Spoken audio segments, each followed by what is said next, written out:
하나님 말씀 봅니다. 잠언 13장 9절부터라고 되는데 7절부터 봐야 되죠. 7절부터 16절까지 보겠습니다. 9절부터 보는 셈인데 7절, 8절도 봐야 되니까 잠언 13장 7절부터 16절까지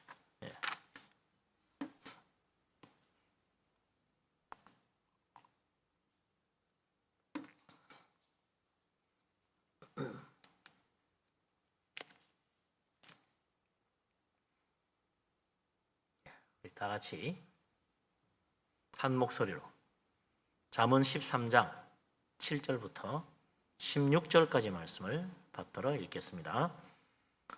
스스로 부한 채 하여도 아무것도 없는 자가 있고 스스로 가난한 채 하여도 재물이 많은 자가 있느니라.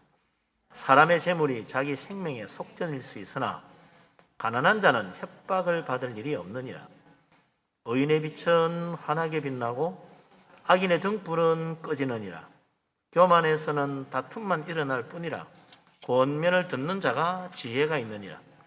망령되이 얻은 재물은 줄어가고 손으로 모은 것은 늘어가느니라. 소망이 더디 이루어지면 그것이 마음을 상하게 하거니와 소원이 이루어지는 것은 곧 생명나무니라. 말씀을 멸시하는 자는 자기에게 패망을 이루고 계명을 두려워하는 자는 상을 받느니라. 지혜 있는 자의 교훈은 생명의 셈이니 사망의 그물에서 벗어나게 하느니라. 선한 지혜는 은혜를 베푸나 사악한 자의 길은 험하니라. 무릇 슬기로운 자의 지식으로 행하거니와 미련한 자는 자기의 미련한 것을 나타내느니라. 아멘.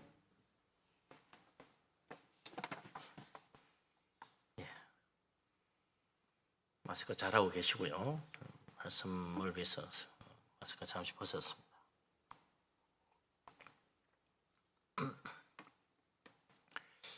몇 년 전에 한 10년 가까이 됐는지 모르겠어요. 소말리아 해적이 우리나라 상선을 납치를 해가지고 그에게 돈을 요구했습니다. 우리나라에서는 청해 부대를 보내가지고 여명 작전이라 그래가지고 과감한 작전을 해적을 완전 소탕을 하고 인질 구해냈어요. 그래서 아덴만의 영웅이라 그래가지고 사람들은 막 굉장히 했던 적이 있었죠. 이 해적이라는 게 어제 오늘의 일이 아닙니다. 옛날부터 이 해적들이 바다에서 도둑질 얼마나 많이 하는지 몰라요. 우리나라에도 보면 그 신라 시대 장보고가 바다에 해적을 소통하고 이 바닷길을 다 이렇게 안전하게 다닐 수 있게 해줬다. 그래서 해상왕이라 그런 말이 붙을 정도로 참 장보고도 또 큰 일을 했던 적이 있었죠. 또 다 해적 때문이고 우리나라가 화약을 만드는 것도 왜구들이 하도 많이 쳐들어오니까 왜구 때문에 죽을 지경이라 그 왜구를 소탕하기 위해서 화약을 개발해가지고 포를 만들어가지고 배에 싣고 가서 이제 왜구를 소탕했다 그러죠. 최초의 포격전 해전이 바로 우리나라 고려시대 때 있었던 채무선의 그 왜구 소탕 작전이었다고 그렇게 이야기를 하죠. 하여튼 해적이란 것은 뭐 시대를 불문하고 어느 나라에나 있었습니다. 바다가 있으면 다 해적 때문에 골머리 앓는 거죠. 산에 가면 산적, 바다 가면 해적입니다. 그런데 유럽에 가장 존경받는 위대한 영웅이 한 사람이 있죠. 시저라고. 우리 성경에는 가이사로 나오죠. 가이사. 율리우스 가이사. 유럽을 정복해서 로마가 세계적인 대제국이 되도록 발전시킨 큰 공을 세운 사람이 바로 이 시저, 로마의 가장 위대한 영웅으로 칭송받는 시저죠. 이 시저가 어릴 때 배를 타고 여행을 가다가 해적에게 납치를 당했어요. 그래가지고 그에게 몸값을 요구하는 겁니다. 당시 지중해에도 얼마나 이 해적들이 많았는지 이런 배를 타고 가는 사람 납치해서 이제 귀족이나 좀 돈 있는 사람들을 넣으면 아주 거액을 요구하는 일들이 많았다. 시저도 그런지 어릴 때 그런지 일을 당한 거예요. 소년 시절이죠. 그런데 시저는 오히려 그 해적들을 뭐 야단을 치다 그래요. 내가 어떤 사람이냐, 내 몸값이 그것밖에 안 되느냐고 10배를 내라 요구하라고. 해적들이 그래 10배로, 야 10배도 낼 수 있냐, 나는 그 정도 되는 사람이다 우리 집안이. 그때부터 어떻게 됩니까? 시저를 아주 귀한 손님 대접하는 거야. 이 사람은 10배 이상 그에게 몸값을 받게 됐으니까. 그래서 거기서 특별 대우 받았다는 거예요. 그리고는 마침내 이제 집안에서 그에게 몸값을 지불해 줘가지고 풀려났어요.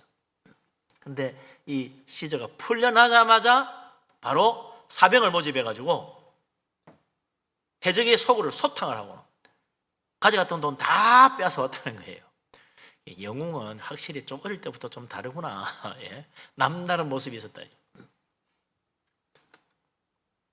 시저 집안이 워낙 돈 많은 부유한 그런 귀족 집안이다 보니까 뭐 막강한 정치적 위력도 발휘하고, 예?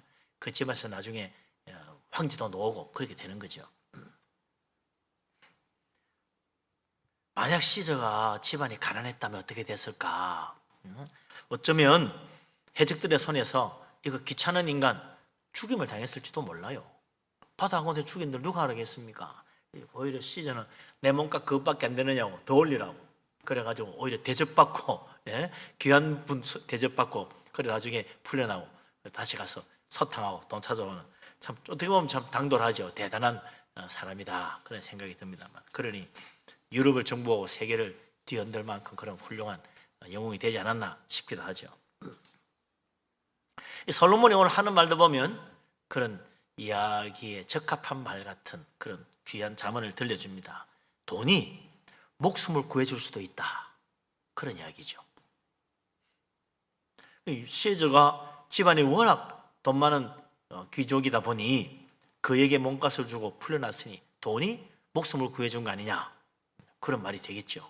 솔로몬은 거기에 대해서 뭐라고 말을 했나? 다시 한번 봅시다. 7절 8절인데 다시 한번 보겠습니다. 7절 8절. 스스로 부한 체하여도 아무것도 없는 자가 있고 스스로 가난한 체하여도 재물이 많은 자가 있느니라. 사람의 재물이 자기 생명의 속전일 수 있으나 가난한 자는 협박을 받을 일이 없느니라. 예.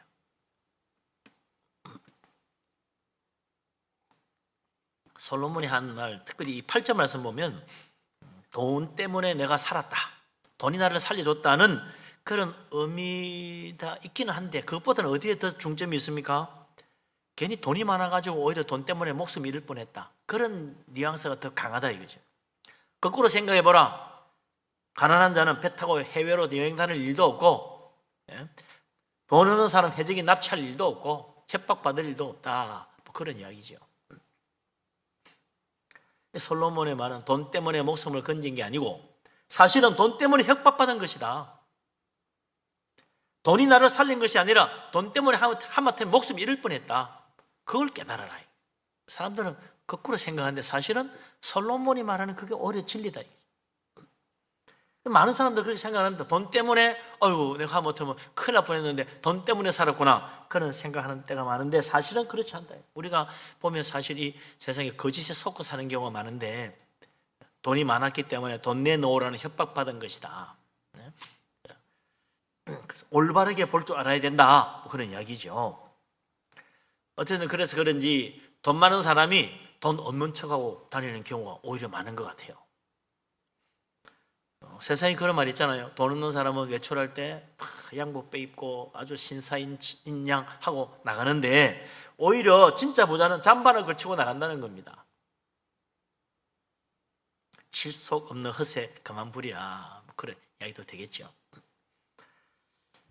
돈 자랑하지 말고 인생의 행복이 재물에 있지 않다는 사실, 그거 너무나 잘 아는 이야기들 아닙니까?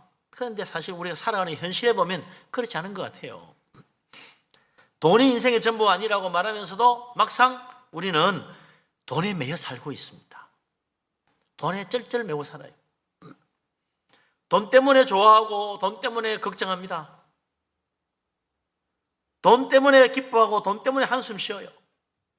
돈 때문에 기분 좋기도 하고, 돈 때문에 뭐 그냥 마음 상하기도 합니다. 돈 때문에 부러움 사기도 하지만 돈 때문에 질투와 미움의 대상이 될 수도 있다. 돈 없어서 서러움 당하기도 하지만 돈 가지고 큰 소리 치기도 하죠. 그러니 돈 좋다는 이야기가 나오는 거 아니겠어요? 어쨌든 이래저래 돈이 좋기도 한데 문제도 있다. 그렇죠. 돈이 정말 좋은 면이 있어요. 그래서 돈이 또 문제도 있어. 양면이 있는 거죠. 그래서 돈 없어도 있는 것처럼 허세 부리는 사람도 있고, 돈 있는데도 없는 것처럼 자기 자신의 모습을 감추는 사람도 있다. 왜? 돈 없다는 것이 나에게 단점이 될 수 있으니까 돈 있는 척 하는 사람도 있고, 돈 있는 것이 나에게 문제점이 될 수 있으니까 오히려 미움 살 수 있으니까 그걸 좀 감추고 사는 사람도 있고, 그렇다는 거죠.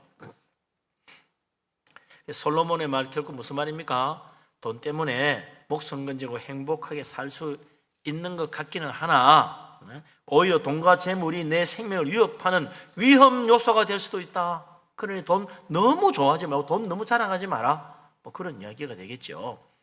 돈에 또 너무 욕심 부릴 필요도 없다. 지혜로운 솔로몬의 가르침 아니겠어요?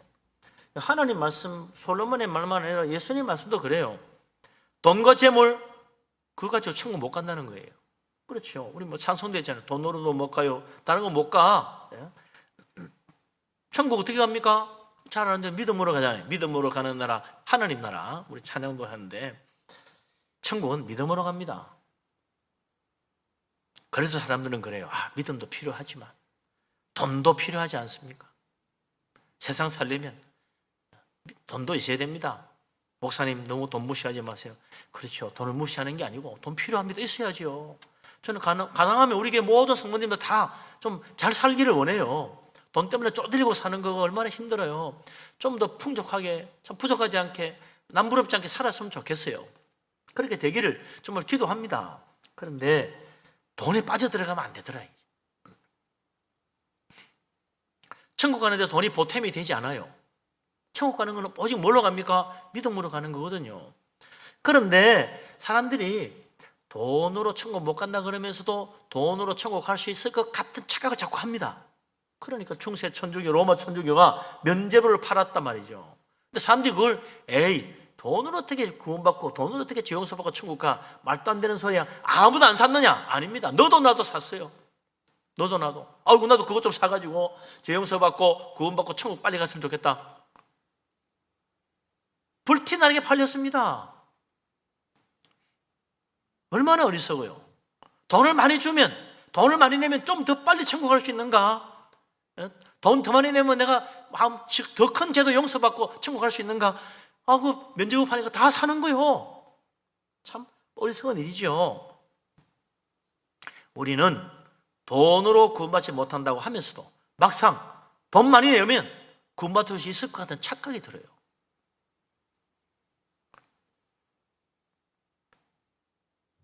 우리 하나님은 그렇게 말씀하지 않죠.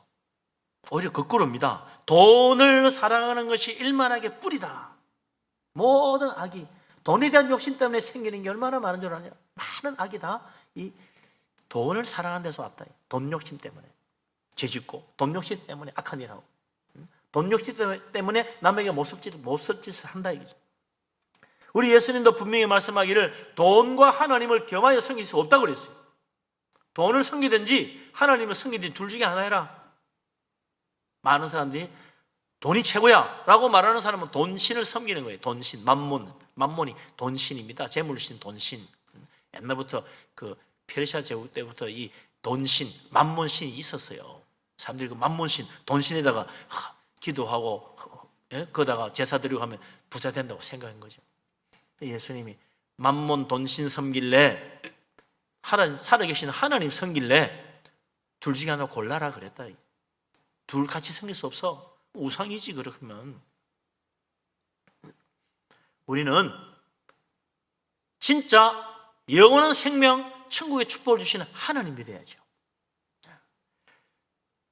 돈이 좋냐 하나님 좋냐 그럴 때 세상 사람들은 다 돈 좋다고 하지만 하나님 믿어서 뭐해? 그러지 우리는 적어도 예수 믿는 우리들은 아니 돈도 좋지만은 우리는 하나님을 택해야 돼. 하나님 쪽으로 결정할 줄 알아야 된다 이거죠.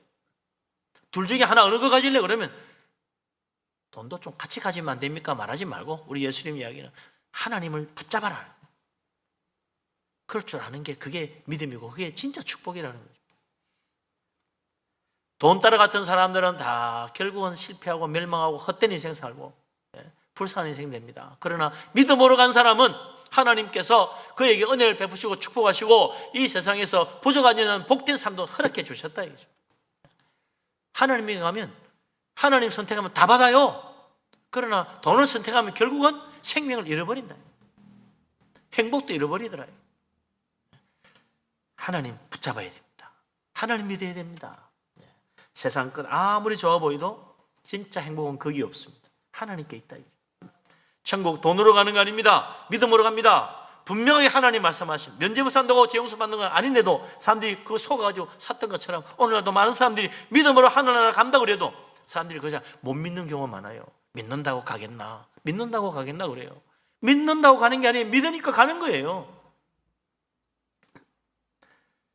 면죄부 사서 죄용서 받는 거 아니고 예수 그리스도 십자가 앞에 회개함으로 죄용서 받는 거예요. 주님은 이 놀라운 은혜를 베풀어 주시려고 이 땅에 오셔서 우리의 모든 죄를 지고 자기 자신을 내어주시고 십자가에 희생하여 자기 몸을 속죄 제물로 내어주셔서 구원해 주신 거 아닙니까? 이 놀라운 진리를 또 500년 전에 마르틴 루터가 외친 거지요. 종교개혁을 시작한 거 아닙니까? 믿음으로 천국 간다. 오직 예수 그리스도 십자가 은혜로 죄용서 받는다. 이걸 굳게 붙잡았기 때문에 종교개혁이 성공한 거고 또 수많은 사람들이 그로 인해서 은혜 받고 정말 이 돈에 매여서 돈 주고 구원받는 그런 거짓에 속지 않고 진리 가운데 놓을 수 있는 거죠. 오직 믿음, 오직 예수 그리스도 주님만 붙들고 나아가는 믿음의 사람 되시기를 주의 이름으로 축복합니다. 아멘.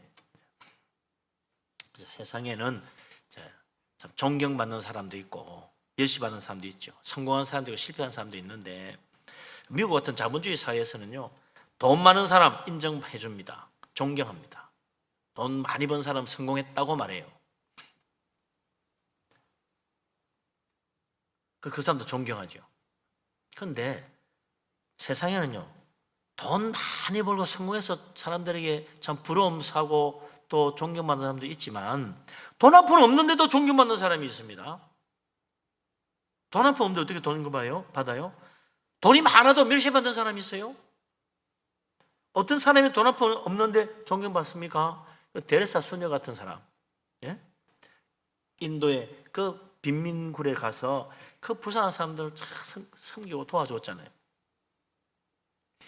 돈 한 푼 없는데 온 세상 사람들이 성자라고 존경했습니다. 아프리카에 가서 병든 사람 고쳐주었던 슈바이처 목사님, 아프리카 선교하러 가가지고 너무 불쌍해서 의사가 돼서 그 사람들 도와주려고 목사인데 다시 의대 가서 공부해가지고 의사 돼가지고 아프리카에 갔어요. 복음만 전해가지고 안 되겠구나. 이 사람들 정말 병을 고쳐주고 또 복음 전해야 되겠다. 그래서 돈 한 푼 없는데도 가서 그냥 유럽 돌아다니면서 아프리카 선교회에서 헌금을 거둬가지고 가서 또 도와주고 가서 또 헌금해가지고 유럽 가서 헌금해서 더 헌금 모아가지고 약 사가지고 가서 또 도와주고 그래서 아프리카의 성자라는 그런 칭호를 얻었잖아요. 모든 사람들이 그를 존경했습니다. 그는 돈 많은 부자가 아니었어요. 돈 한 푼 없었어요. 아프리카 야구 뭐 이상한 오막집에 살았던 사람 아닙니까? 그런데도 모든 사람이 존경합니다. 20세기의 성자라고 존경했다. 그래서 솔로몬이 진짜 존경받는 사람이 어떤 사람이냐 우리 여기 말해줍니다. 우리 9절 말씀 같이 한번 읽어보죠. 9절 의인의 빛은 환하게 빛나고 악인의 등불은 꺼지느니라. 아멘. 어떤 사람의 인생이 빛이 환하게 빛나는 그런 인생이 되나? 의인의 인생, 어렵게 사는 사람, 그 사람이 정말 환한 빛이 나는 인생이다.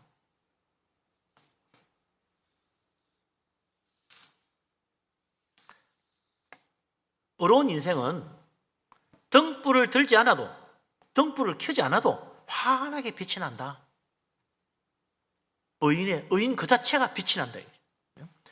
우리말로 뭐예요? 자체 발광, 요즘 말로 하면 자체 발광이라 자체로 빛이 나는 거예요. 어려운 삶이, 어렵게 사는 그 인생이 너무나 사람들에게 빛나는 인생으로 보이게 돼 있다. 그러나 악한 일을 저지르는 사람은 등불을 들어도, 등불을 일부러 켜가 좀 봐달라고 해도 그 등불이 얼마가 지나서 꺼지고 만다. 왜? 자기 악행 때문에 그 등불이 꺼지더라. 봐달라고 등불을 켜도 안 되는 게 악한 인생. 등불 켤 필요도 없어도 자체 발광이 돼가지고 환하게 세상에 비춰서 야, 너무나 훌륭하신 분이구나, 정말 저렇게 살아야 돼, 모든 사람이 존경하는 그런 사람이 될 수 있는 게 의의 길이다. 그걸 보여주는 게 뭐예요? 그게 바로 이 성경입니다. 하나님 말씀이요. 하나님은 참으로 의의 길이 뭔가를 보여주는 거예요. 그래서 예수님 뭐라 그랬습니까? 이 세상에서 가장 위대한 자도 천국에서 지극히 작은 자보다도 작다. 진짜 의의 길, 정말 영광 가운데 빛나는 인생이 뭐냐? 하나님 믿고 천국 가는 것이다. 거기 가면 해와 같이 빛나는 영광스러운 인생이 될 수 있다. 그러나 하나님 믿지 않고 악을 따라 사는 사람은 아무리 열심히 성실히 최선을 다하니 어찌니 등불을 아무리 밝혀놓아도 얼마가 지나서 꺼집니다. 초라한 인생 되는 거지요. 그 예수님이 마태복음 5장 14절에 유명한 말씀을 하셨죠. 너희는 세상의 빛이라. 산 위의 동네가 숨겨지지 못할 것이요. 할렐루야. 아멘. 산 위에 있는 동네, 마치 어둠 속의 빛처럼 숨길 수가 없다. 다 드러난다. 산 위에 있다는 사실 그 자체가, 산 위에 있다는 자체가 모든 것 위에 있잖아요. 그래서 그 동네는 빛처럼 드러나게 돼 있다. 빛을 내려고 안 해도 다 보인다. 우리 인생이 빛처럼 드러날리면 어떻게 되냐? 산 위에 올라가는 것처럼 모든 것 위에 있어야죠. 그래야 모든 세상이 빛을 비추지. 그게 뭐냐? 바로 천국의 축복입니다. 이 세상보다도 가장 높은 것, 지극히 높은 산, 우리 하나님이 거하시는 시온산, 그곳에 있는 사람의 인생은 모든 세상을 비추는 빛으로 드러나게 돼 있다. 그래서 우리가 예수 믿고 믿음 생활해야 된다는 것이죠. 천국을 사모하는 믿음, 하나님 바라보는 믿음, 하나님을 모시고 사는 그 믿음이야말로 시온산 가장 높은 곳에서 별과 같이 빛나는, 해와 같이 빛나는 복된 인생, 숨길 수 없는 동네와 같이 세상 사람에게 드러나는 믿음의 축복이 이루어진다. 그래서 우리가 정말 믿음으로 제대로 살면요, 세상에 빛이 드러나게 돼 있어요. 왜냐하면 하나님의 의가 나타나니까 그렇다. 사람의 의가 아닙니다. 하나님의 의가 믿는 자에게 나타나는 거예요. 사람의 의하고 하나님의 의하고 어떻게 비교할 수 있겠습니까? 이사야 64장 6절에 이사야 선지자가 유명한 예언을 했죠. 우리의 의는 다 더러운 옷과 같으며, 사람이 아무리 어렵다 해도 때가 잔뜩 묻은 더러운 옷과 같다. 그 알고는 못 입어. 알고는. 우리는 다 잎사귀같이 시들어버리므로 우리의 죄악이 바람같이 우리를 몰아가나이다 그랬어요. 우리 인생 굉장히 잘하는 것 같아도 결국은 굉장히 화려하게 꽃이 피고 막 여름에 진짜 얼마나 숲이 우거집니까? 잎이 팍 그런데 가을 바람 불면 다 우수수 떨어집니다. 다 어디 갔지? 말라 비틀어지고 다 없어져요. 바람에 다 날아가 버려요. 시들어버리니 바람같이 우리를 몰아가는데, 그 우리를 몰아가는 바람이 뭐냐? 인생의 바람, 죄악이라. 아이고, 저는 죄 없이 깨끗하게 살았습니다. 그러면 걱정 없겠지. 그러나 모든 인생은 다 죄인입니다. 죄 없이 사는 사람 없어요. 다 죄 짓고 살지. 눈으로 죄 짓고, 입으로 죄 짓고, 손으로 죄 짓고, 마음으로 죄 짓고. 우리가 죄 짓고 사는 인생 아닙니까? 그 죄악이 우리를 바람같이 몰아가가지고 결국 우리의 인생 잎사귀처럼 시들게 만들어버린다. 그러니 우리의 의는 더러운 옷과 같고 시들어버린 풀잎과 같다. 낙엽과 같다. 거기에 무슨 영광이 있고 거기에 무슨 축복이 있겠냐? 빛바랜 낙엽이에요. 빛바랜 낙엽. 아무리 깨끗한 잘 멋진 옷, 새 옷 입어도 때가 묻어버리면 더 이상 누가 있겠어요? 이거 빨아야지. 이거 누가 있겠냐고. 세상에 내놓을 수조차 없다. 빛나기는 그냥 그런 옷 입고 있으면 부끄러움 당합니다. 저 사람 왜 저렇게 입고 다녀? 그럴 거 아니에요. 그러나 하나님의 의는 차원이 틀려. 우리의 의는 더러운 옷 같지만 하나님의 의는 해같이 빛나는 거예요. 아니, 해보다 더 밝은 빛이, 하나님의 영광이 저 하늘나라에 가득하다고 그랬습니다. 그래서 우리가 하나님의 의를 바라보고 살아야 돼요. 그 인생이야말로 진짜 빛나는 인생이다. 그렇지만 어떤 사람은 그러죠. 아이고, 하나님 의가 정말 좋긴 해도 아무리 그래도 사람이 어떻게 하나님의 그 의로운 경지에 도달할 수 있겠습니까? 불가능합니다. 나는 안 되겠습니다. 그렇게 말하는 사람이 있죠. 사실 솔직한 이야기지. 어떻게 우리가 하나님의 의에 도달할 수 있겠어요? 누가 하나님처럼 의롭게 살 수가 있겠습니까? 불가능입니다. 그런데 그 하나님의 놀라운 의를 우리에게 가져와 주신 분이 있다. 예수 그리스도, 우리 주님, 하나님의 의를 우리에게 가져와서 입혀주는 놀라운 축복이 있다. 그 바로 복음, 놀라우신 구원의 진리라.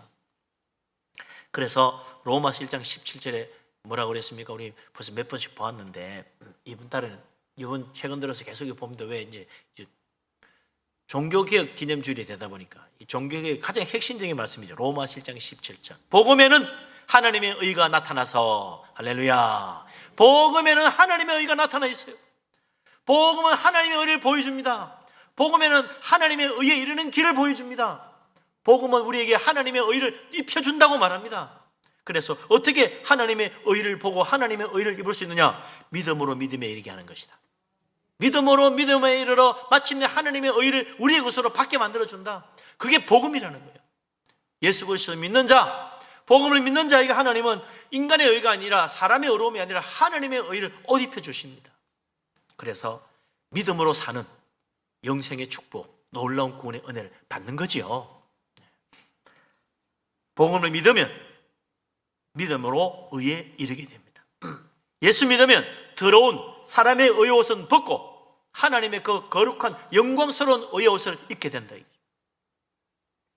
복음을 믿으면 죄인의 옷은 벗고 의인의 옷을 입는 거예요. 예수 믿고 그리스도 안에 있는 사람은 이제는 더 이상 정죄받지 않습니다. 하나님의 자녀입니다. 천국의 생명책에 이름이 기록된 영광스러운 하나님의 자녀다.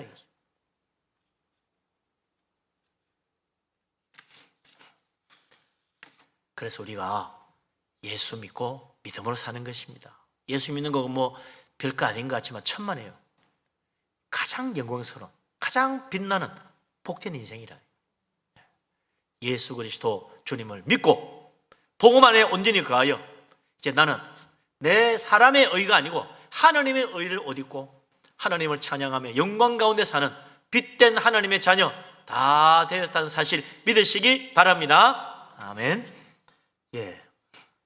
자, 그렇게 이제 우리가 이 구원의 확신, 이 놀라운 의의 확신을 가지고 살아야 돼요. 근데 교회 다니고 예수 믿고 신앙생활 하면서 그런 구원의 확신, 은혜에 대한 확신, 하나님의 의에 대한 확신을 가지지 못하고 사는 사람들이 있습니다.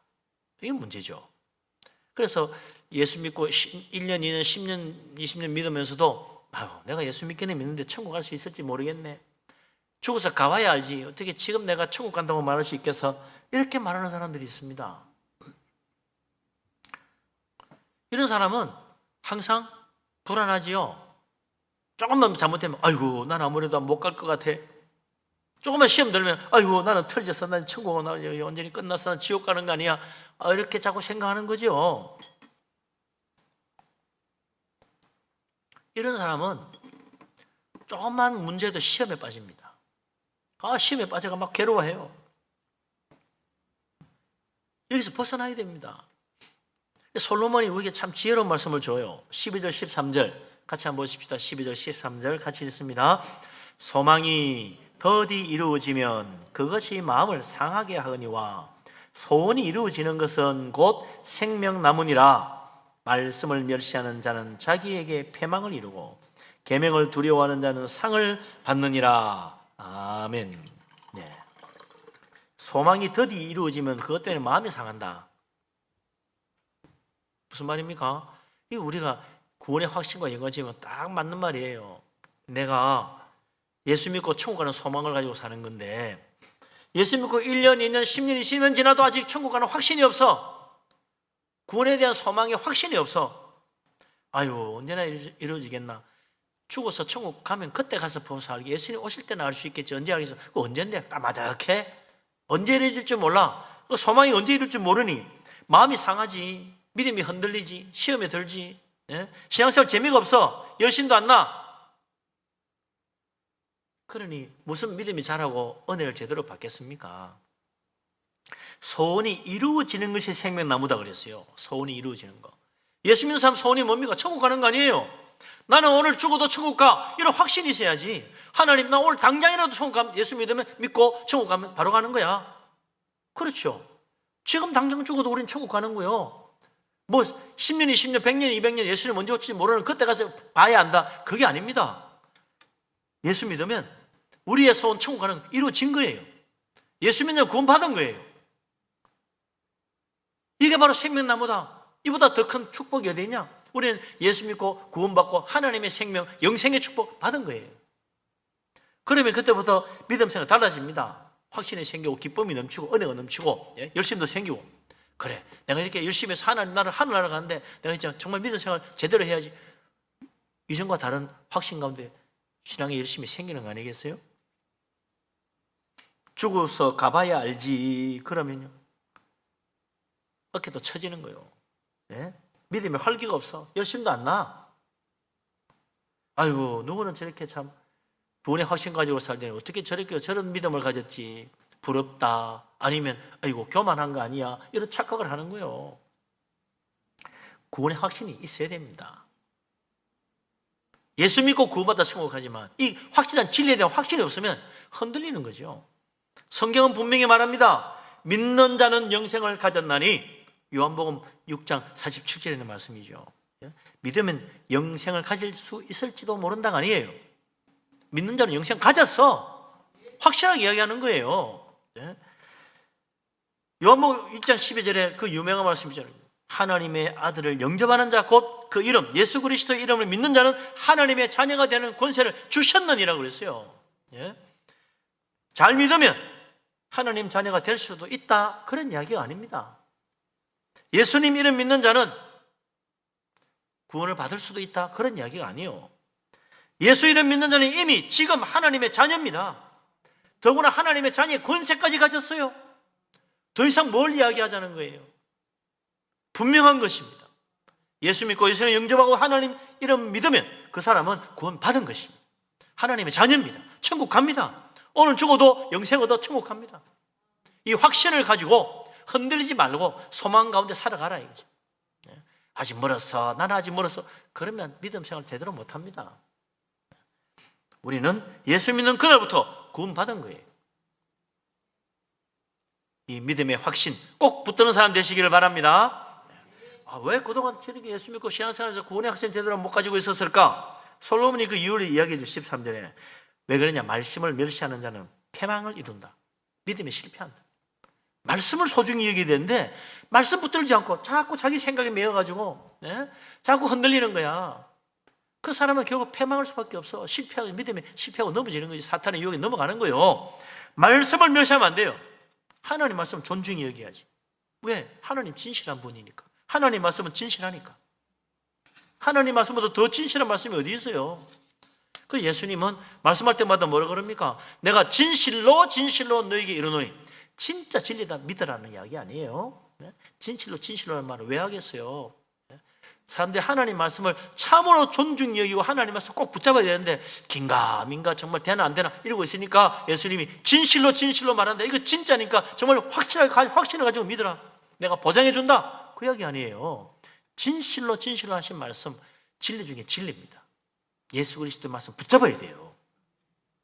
그런데 그분의 말씀을 소중히 여기지 않고 말씀 붙잡지 못하는 것은 그게 바로 말씀 멸시하는 것 같습니다. 그 사람 믿으면 실패할 수밖에 없다. 말씀 붙잡아야 돼. 말씀 믿어야 돼요. 우리 예수님 말씀대로 1.1도 틀림없는 하나님 말씀이다. 그러니 말씀 그대로 한마디 한마디 다 붙잡아야 됩니다. 아멘으로 받아야 됩니다. 그러면 우리는 정말 놀라운 하나님의 약속, 하나님의 영광, 하나님의 축복을 받는 거죠. 말씀을 소중히 여기는 자가 되기를 바랍니다. 아멘. 솔로몬이 하나님 말씀에 귀를 기울이라고 계속해서 말씀해 줍니다. 14절 15절 같이 읽겠습니다. 지혜 있는 자의 교훈은 생명의 샘이니 사망의 그물에서 벗어나게 하느니라. 선한 지혜는 은혜를 베푸나 사악한 자의 길은 험하니라. 아멘. 우리는 누구의 교훈을 받아야 됩니까? 지혜로운 자의 교훈을 받아야 돼요. 지혜 있는 자의 교훈이 생명의 샘이라고 그러죠. 지혜 있는 자의 말을 들어야 산다. 이 세상에 가장 지혜로운 사람이 누굽니까? 당연히 하나님이지. 이 세상에 가장 지혜로우신 분이 누굽니까? 솔로몬보다 더 지혜로운 분이 예수 그리스도 주님이십니다. 네? 예수님 말씀보다 더 지혜로운 말씀이 없어요. 정말 감탄스러운 놀라운 말씀들이지. 네?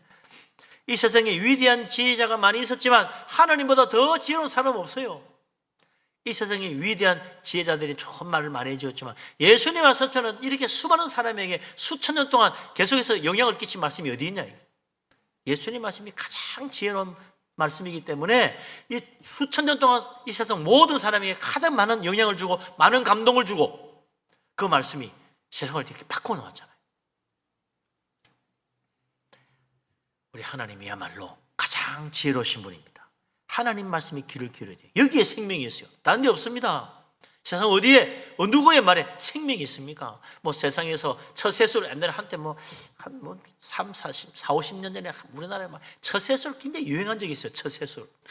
성공한 사람들 그 사람 처세술 그거 배워야 된다고.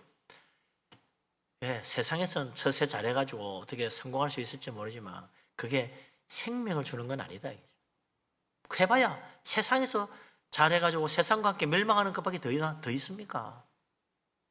세상 망할 때 다가 망하는 거요. 그러나 하나님의 지혜는 다르다. 영원한 하늘나라에 영원토록 별같이 변하는 놀라운 진리예요. 이 진리를 붙드는 사람은 영원히 흔들리지 않습니다. 그 인생 결코 헛되지 않은 인생으로 축복받는다. 그래서 하나님의 지혜의 말씀을 붙잡아야 돼요. 여기에 생명이 있습니다. 예수님 말씀에서 정말 1.1도 틀리지 않는 말씀이다. 아멘으로 믿고 받는 자는 정말 놀라운 축복. 여기 있는 말씀대로 솔로몬이 말한 것처럼 사망의 그물에서 벗어나게 된다. 지옥의 멸망에서 벗어나서 영생의 천국에 이르는 거죠. 지옥 권세가 결코 그를 붙잡을 수가 없다. 그러나 하나님 말씀 멸시하는 자는 필경은 패망한다. 멸망의 지옥 가는 거예요. 사악한 자의 길은 험할 수밖에 없다. 사악한 자의 길은 험하다. 선한 지혜는 은혜를 베풀어 준다. 선한 지혜를 받아라. 사악한 자를 따라가지 마라. 참 이거 볼 때마다 이 말을 보면 생각나는 게 꼭 아담과 이브가 자꾸 생각이 나요. 왜 사악한 사탄의 거짓말에 속아가지고 선하신 하나님 말씀 제쳐놓고 하나님 말씀 무시하고 그 사탄의 거짓말에 속아서 선악과 먹지 말라는데 그걸 먹어가지고 죽음에 이르고 에덴 동산 쫓겨나고 수많은 사람이 지옥의 멸망에 떨어지는 그런 큰 실수로 범했나. 참 안타까운 일이죠. 하나님 말씀보다 더 복된 말씀이 없습니다. 하나님 말씀보다 더 어려운 말씀이 없습니다. 하나님 말씀보다 더 선한 말씀이 없습니다. 하나님 말씀처럼 정말 은혜로운 말씀이 없습니다. 하나님이야말로 진리요 생명이에요. 이 하나님 말씀 소중히 여기는 자 복을 받습니다. 의인과 같이 빛이 납니다. 우리 하나님께서 우리를 이 복된 길로 이끌어 가십니다. 이 귀한 말씀 사랑하고 주야로 묵상하는 자는 하늘이 다 형통하다고 그랬어요. 시냇가에 심은 나무처럼 철따라 열매 맺는다고 그랬습니다.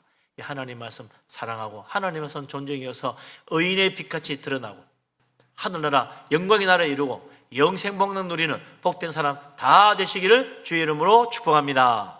아멘. 기도합니다.